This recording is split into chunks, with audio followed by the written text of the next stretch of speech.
Bienvenido mi gente, ¿cómo están chicos? A un nuevo video. En el día de hoy vamos a aprender cómo utilizar Fibonacci aplicando los conceptos de Smart Money Concepts. Así que sin ni una introducción vamos a salir directamente al grano a aprender cómo utilizar esta herramienta. Bueno, antes que nada, para hacer un poquito de contexto en el sentido de lo que es la herramienta en sí, importante reconocer número uno, que esta herramienta no es una herramienta de Smart Money, ¿ok? El concepto de descuento y premium son otra cosa, pero el concepto y la idea de la herramienta de Fibonacci, de retroceso, pertenece al sistema de ondas de Elliott, ¿ok? Ondas de Elliott es full Fibonacci, por así decirlo. Es full matemáticas, ¿correcto? Y Fibonacci es full matemáticas, ¿perfecto?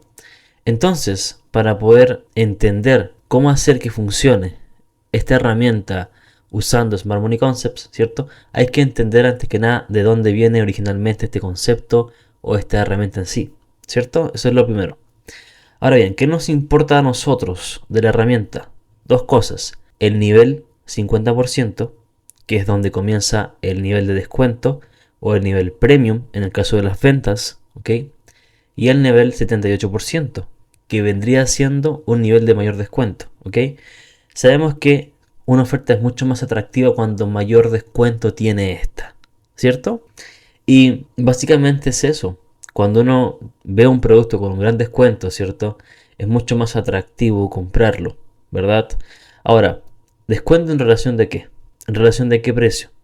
Por eso hay que, número uno, antes de utilizar la herramienta como tal, entender que esto tiene que ver mucho con la estructura. Vamos a enseñarte cómo no marcarlo, ¿ok? Por ejemplo, la gente que es lo que hace, marca esto así, ¿vale? Luego ven que el precio no respeta y marcan luego al azar así. Digo, todo respetó, buenísimo, ¿verdad? Y luego desde este mínimo hasta este alto. Y luego lo que hacen es que el mercado quiebra, ¿cierto? O ni siquiera eso, marcan así, ¿verdad? Y van marcando los niveles de Fibonacci, así. Lo cual parece prudente, ¿no? Por ejemplo, más o menos así. Pero eso está mal. ¿Por qué? Porque no consideras que las ondas de Elliot se mueven diferente, que es de donde viene el sistema en sí, la herramienta. Las ondas de Elliot se mueven por ondas. Ejemplo, 1, 2, 3, 4, 5 y el retroceso que es ABC. Y cada ABC también tiene eso 1, 2, 3, 4, 5. Por ende, más o menos no vendría siendo un impulso nada más, sino que viene siendo un impulso seguido de distintos pullbacks, ¿cierto? Y luego la eliminación de estos pullbacks. Por ende, esto tiene sentido cuando tú lo utilizas como realmente es. Y como realmente es, así mira. Te voy a mostrar el ejemplo presente en el día de hoy, ¿sí? Vamos a ver más ejemplos también atrás. Vamos a marcar, luego te muestro cómo se hace. ¿Por qué así? ¿Por qué no lo marco de aquí hasta este alto? O hasta este alto. ¿Por qué este alto en particular? Bien, esto tiene una razón y te va a encantar. Número uno es porque este alto comenzó a tomar liquidez, lo cual lo hace distinto a otros. Sí, este alto no provocó un cambio de carácter. Esto no es un shock, no es un cambio de tendencia como que tal vez podrías estar viendo. No, es una toma de liquidez. Ahora, ¿cómo sé yo qué mínimo debo considerar como liquidez y qué mínimo debo considerar para un shock? Bien, el mínimo que produjo un BOS es el mínimo fractal, o sea, el que yo no considero como liquidez, por ejemplo, que si el mercado me rompe, ya sería un shock. Ahora, ¿cómo yo reconozco este mínimo que genera el BOS? El BOS solamente se va a dar sobre un alto válido o un fractal. Y el fractal es ese alto que toma liquidez, ¿ok? Así que tengo que ver, este mínimo produjo un BOS, o sea, cerró sobre este alto, o cerró sobre ese alto, sí, perfecto, pero ese alto tomó liquidez, no, ¿cierto? Este alto tomó liquidez, tampoco. Este alto tomó liquidez, sí. ¿Por qué? Vamos atrás. Esto es un poquito de repaso de la estructura. Este alto regresó y tomó este mínimo. Y también tomó este mínimo. Por ende, sí, este alto tomó liquidez. Así que si el mercado cierra por sobre ese alto, tenemos un BOS. Por ende, ¿hasta dónde llegó este retroceso? Hasta aquí. Este es mínimo válido. Y luego mi máximo válido vendría siendo aquí arriba. Por ende, tengo este rango. Es muy simple, familia. Muy simple. Impulso, retroceso, impulso. Así se vería originalmente el rango. Por ende, yo marco siempre mi retroceso de Fibonacci desde el inicio del rango hasta el fin del rango. Cuando yo sé que es este fin, ¿por qué no lo marco hasta acá? ¿Cierto? Solamente voy a marcar hasta el alto cuando ya tengo este alto válido. O sea que el mercado ya tomó liquidez. Ya tomó al menos un mínimo. Eso es lo primordial. ¿Ok? Esto en el caso de las compras. Nos pasamos al euro-yen y aquí tenemos un ejemplo más claro. ¿Sí? Bueno, número uno. Esto de acá es un shock con término agresivo porque, vuelvo repito, está tomando punto de liquidez de H4 y mi estructura en sí particularmente es H4. M15 únicamente para las entradas, ¿sí? Pero a un nivel práctico para el concepto de Fibonacci sería más o menos así. El mínimo hasta el máximo que tomó liquidez, ¿vale? ¿Por qué este máximo? Porque a diferencia de los otros, como este, por ejemplo, este no tomó liquidez, ¿ok? Si yo puedo marcarlo así, de aquí hasta acá, perfecto, llega al 50%, buenísimo. Pero el mercado después se me va a devolver, ¿vale?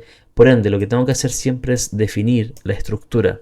Entonces, este mínimo, considerarlo, ¿verdad? Porque es hasta donde llegó, literalmente es el mínimo, no hay un punto bajo más bajo. No tomo este porque no es el mínimo, este es el mínimo, ¿vale? Entonces, ¿cuándo se va a generar un nuevo mínimo? Cuando el precio supere al alto que comenzó a tomar liquidez, ¿ok? Sería este de acá. Este de acá es un alto que comenzó a tomar liquidez de aquí, de aquí, de aquí, ¿cierto? Para este caso tengo un POI, un setup para un POI, punto de interés, pero vamos a utilizar el Fibonacci como punto de interés, ¿ok? Como POI. Y llego al nivel 78% y continuamos la estructura de compras, ¿vale? Seguimos trabajando sobre la estructura. En este caso es distinto porque el mercado no llegó a retroceder hasta el 50%, por ejemplo. Tenemos el mínimo válido y luego tenemos hasta el máximo válido, que este de acá, que es el que comenzó básicamente a tomar liquidez, ¿sí? Aquí no regresa, así que continuamos trabajando con la estructura y vemos, este alto es válido porque toma liquidez, su punto, su mínimo. Tenemos este mínimo válido porque es válido ya que genera un boss y luego tengo este alto acá. Este alto es válido porque toma un punto de liquidez. Vamos a marcar el Fibonacci. ¿Hasta dónde llegó? Desde el mínimo válido, recuerda, hasta el máximo. Y llega al 50% exactamente, ¿sí? Y podemos continuar. Ahora que tengo este comportamiento, marco el mínimo. Y este mínimo, al cerrar sobre el alto válido, me genera un boss. Esto es información súper, súper exclusiva, familia. Luego tengo un alto, ¿vale? Este alto de acá, a diferencia de otros, no toma, toma liquidez porque estos no tomaron liquidez. Este sí toma un mínimo que es válido como liquidez. Por ende, lo que tengo que hacer es marcar el Fibonacci desde aquí hasta aquí arriba, ¿vale?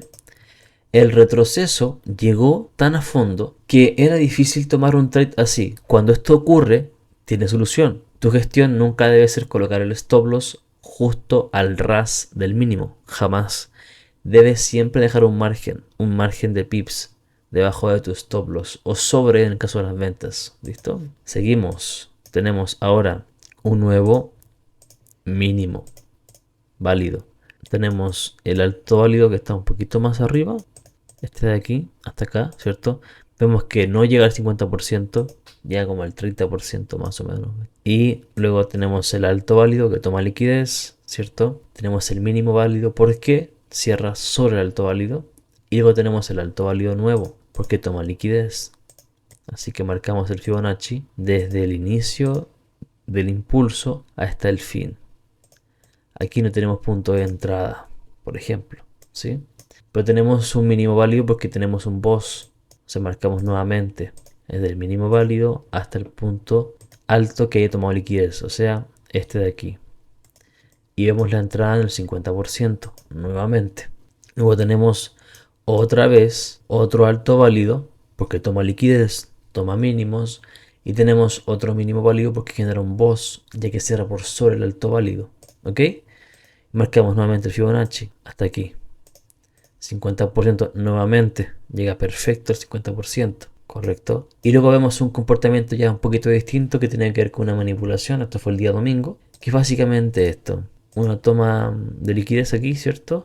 Marcamos el Fibonacci desde el mínimo válido hasta el máximo válido y el mercado retrocede hasta el nivel 78%, ¿cierto? Da la entrada, ¿correcto? Ya que no podíamos entrar en el 50% porque, recuerda, solamente pude haber marcado este alto cuando ya tomó este punto de liquidez, así que no podíamos entrar en el 50%, imposible. Esta es la magia de los parámetros, tener parámetros claros para todo. Eso tú lo pasas a un plan de trading y tienes claridad absoluta. Continuamos. Ya que no cerró con cuerpo, no se considera la estructura, un cambio de estructura, se continúa la estructura básicamente. Aquí nuevamente el mercado toma liquidez, genera un boss, ¿vale? Y tenemos el alto válido porque toma liquidez. Este alto acá no es válido, recuerda eso, ¿vale? Y llega hasta el nivel casi 78%, o sea, llegó hasta el 50% y continuó.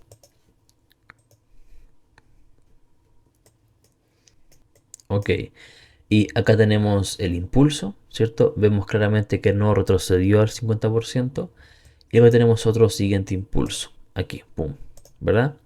Lo que aquí importa básicamente es que esto de acá no era válido porque el mercado no dejó liquidez. O sea, no es tema para hoy, pero no hubiésemos podido trazar el Fibonacci porque este alto de acá nunca tomó liquidez. Así que queda descartado el Fibonacci, ¿vale? Ahora bien, acá este punto de acá, ¿es un shock o no? A nivel estructural de M15 sí es un shock, ¿vale? Pero como estamos viendo H4 y H4 manda, esto no lo consideramos. Solamente esperamos que H4 se alinee nuevamente en un POI H4 para seguir comprándolo, como pasó aquí. ¿Ok? Entonces en estos casos, familia, es como se aplicaría el Fibonacci, básicamente. ¿Sí? Bueno, espero que este video, que es un tanto improvisado, te haya aportado valor para ayudarte a analizar más claramente el mercado, la estructura. Recuerda, este problema lo tuve durante casi 4 años, el problema de la claridad, de la subjetividad, ¿cierto? Dentro del análisis lo resolví y actualmente me dedico a ayudar a otros a también resolverlo. Espero que también te ayude este video a resolver ese problema. Si te gustó y te sirvió de ayuda, envíaselo a tu Trading Bro para que también avance junto contigo. Un fuerte abrazo y bendiciones.